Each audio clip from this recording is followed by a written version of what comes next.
কিন্তু আমাদের জনগণের কোনো পরিবর্তন তাহলে আমি আপনাদেরকে আহ্বান জানাবো আল্লাহ রাব্বুল আলামিন বলেন মাইয়াশফা শাফাতান হাসানা ইয়াকুল লাহু নাসিবুম মিনহা। কেউ যদি কাউকে সুপারিশ করে, কেউ যদি কাউকে ভোট দেয়, কেউ যদি কাউকে নির্বাচিত করে, তার ভোট পেয়ে তার সুপারিশ পেয়ে যে লোকটা নির্বাচিত হবে এই লোকটা যতগুলো ভালো কাজ করবে সবগুলো ভালো কাজের একটা সব আপনার আমল নামায় আসবে। আলহামদুলিল্লাহ বললাম সব আসলে চান না, তাহলে সব যদি আসে গুনাও তো আসবে, সব আসলে গুনাহ আসবে না। এরপরের কথায় আল্লাহ বলেন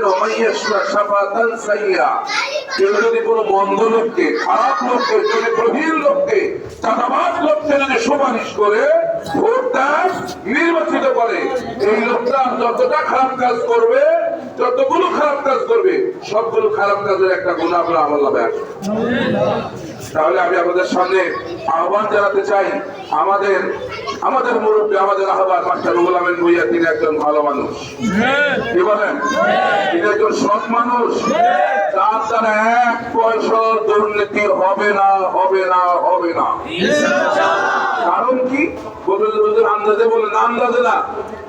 এই দেশে আমাদের দুইজন মুরব্বী, শহীদ মতিউর রহমান নিজামী সাহেব, শহীদ আলী হাসান মুজাহিদ সাহেব, তারা 3টা মন্ত্রণালয়ের দায়িত্ব ছিলেন। কয়টা? 3টা।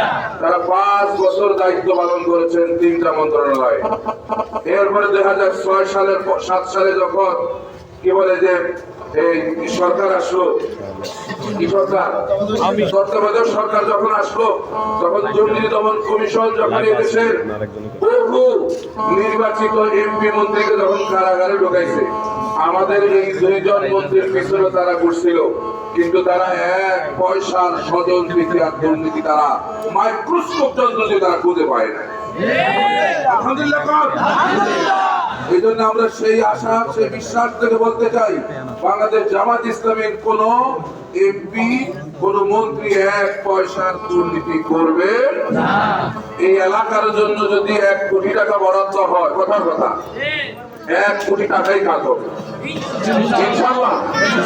তার একটা প্রমাণ আমি আপনাদেরকে দিতে চাই। আমি নিজে এবার এই গত 1 মাস আগে ওই আমাদের ওইদিকে একদম ইউনিয়ন একটা কাজ করছে 2 লাখ টাকা। কয় লাখ টাকা? 300 ফিট রাস্তা, 300 ফিট রাস্তা আমরা করেছি। তো 2 লাখ টাকা, 2 লাখ টাকার কাজ হয়েছে, 1 পয়সাও পাওয়া হয় নাই। সরকারি যে বরাদ্দ 2 লাখ টাকা, 2 লাখ টাকার কাজ হয়েছে। অতিরিক্ত আমার পক্ষ থেকে আরো 4,000 টাকা। কথা বোঝাচ্ছে কিনা? তাহলে এটা আপনারা বুঝুন তো। আর অন্য কেউ যদি এই কাজটা করতো তাহলে কি 2 লাখ টাকার কাজ হইতো? কথা বলেন, 2 লাখ টাকার কাজ হইতো? কারণ আমরা একটা জিনিসকে বিশ্বাস করি, এগুলো মানুষের হক, এগুলো জনগণের হক, এগুলো আমাদের পেটের মধ্যে যাওয়া মানে আগুন দেওয়া, ঠিক কিনা বলেন? কারণ এই দুনিয়া আমাদের শেষ না, আমাদের এই দুনিয়ার সকল কাজের হিসাব আমাদের কাছে দেওয়া লাগবে। এই চিন্তায় টেন্ডেন্সি আমাদের প্রার্থীর মধ্যে আছে না নাই? আছে না নাই? এই জন্য 1 পয়সা দুর্নীতি করার কোনো সুযোগ নাই।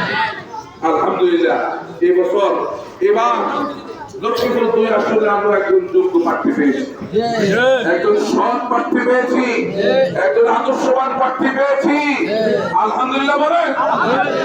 আগামী 12 তারিখে, আগামী 12 ফেব্রুয়ারির নির্বাচনে আমরা তাকে বিপুল পরিমাণ ভোট দিয়ে, এটা কয় নম্বর ওয়ার্ড? 1 নম্বর ওয়ার্ডে আমরা 1 নম্বর ওয়ার্ড তথা 8 নং ইউনিয়নে আমরা বিপুল ভোটে মাস্টার রুহুল আমিন ভূঁইয়া সাহেবকে বিজয় করতে চাই। সবাই জানিয়েছি, শুধু কি ভোট আপনারা দেবেন, মা বোনরা দেওয়া লাগবে না? মা বোনরা দেওয়া লাগবে না? আমাদের কাছে তথ্য আছে, আমাদের কাছে তথ্য আছে ইনশাআল্লাহ। আবার বলি ইনশাআল্লাহ। এই আসলে আমরা ইনশাআল্লাহ 1 লক্ষ ভোটের ব্যবধান আমরা বিজয় লাভ করব ইনশাআল্লাহ। ইনশাআল্লাহ তো আসতে পারে ইনশাআল্লাহ, ইনশাআল্লাহ, ইনশাআল্লাহ। আল্লাহ ইনশাআল্লাহ আমাদেরকে মাহরুম করবেন না। আমরা কোনো নেতার আনুগত্য করি না, আমরা কোনো নেতার আন্দোলন করি না, আমরা আন্দোলন করি মুহাম্মদুর রাসূলুল্লাহ। ঠিক কিনা বলেন? আল্লাহর কোরআনকে বিজয় করতে চাই, পৃথিবীর কোন তন্ত্র মন্ত্রকে আমরা বিজয় করতে চাই না। কারণ আমরা জানি মানুষের বানানো মতবাদ দিয়ে দেশে কোনোদিন শান্তি আসবে না। 54 বছর আসে নাই, ভবিষ্যতে এজন্য আমরা আল্লাহর দেওয়া বিধান দিয়ে জমিন আমরা পরিচালিত করতে চাই। ঠিক কিনা?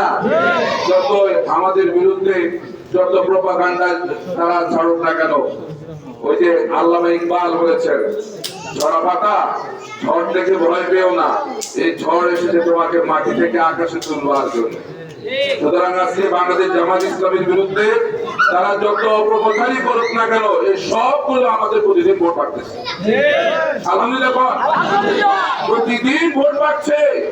এই শেষ সময়ে তারা যত মিথ্যা আমাদের বিরুদ্ধে যত গুজব রটাবে, তত আমাদের ভোট বাড়বে, তাদের ভোট কমবে। ভোটে নেই, মাথা এখন গরম হয়ে গেছে, মাথা এখন ঠিক আছে। আরে আমাদের সাজানো বাগান 17 বছর তার দেশে ছিল না, সাজানো বাগান কেমনে কথা বলেন না? আমরা কষ্ট করে দেশে ছিলাম, আমরা মানুষের পাশে ছিলাম। ঠিক কিনা বলেন? আমরা মানুষের পাশে ছিলাম।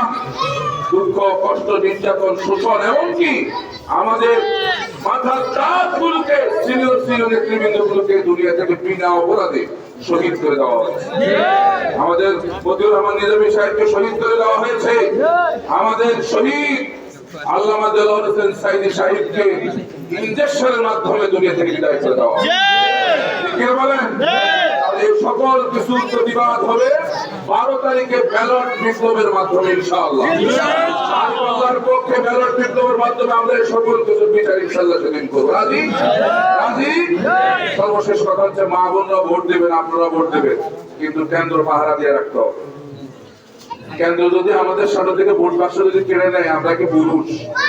বলাবে না, আমরা কি পুরুষ? আমাদের সামনে দিয়ে ভোট বাক্স কেড়ে নিবে, আমি চুপ করে বসে থাকবো? আল্লাহ রাব্বুল আলামিন আমাদেরকে সেখানে অতন্দ্র প্রহরী ভূমিকা পালন করার তৌফিক দান করুন। আমিন। আল্লাহ সকলকে সুস্থ রাখুক, ভালো রাখুক। আমরা এখন আর ঘুমাবো না, এখন আর ঘুমাবো না, ঘুমাবো ইনশাআল্লাহ 13 তারিখ বিজয়ের মালা গলায় দিয়ে ঘুমাবো ইনশাআল্লাহ। এখন ঘুমাইতে হলে তো দরজা বন্ধ করা লাগবে ইনশাআল্লাহ। 13 তারিখের পরে দরজা খোলা রেখে ঘুমাইতে পারবো আপনারা ইনশাআল্লাহ। আল্লাহ রাব্বুল আলামিন আমাদেরকে তৌফিক দান করুন। আসসালামু আলাইকুম ওয়া রাহমাতুল্লাহি ওয়া বারাকাতুহু।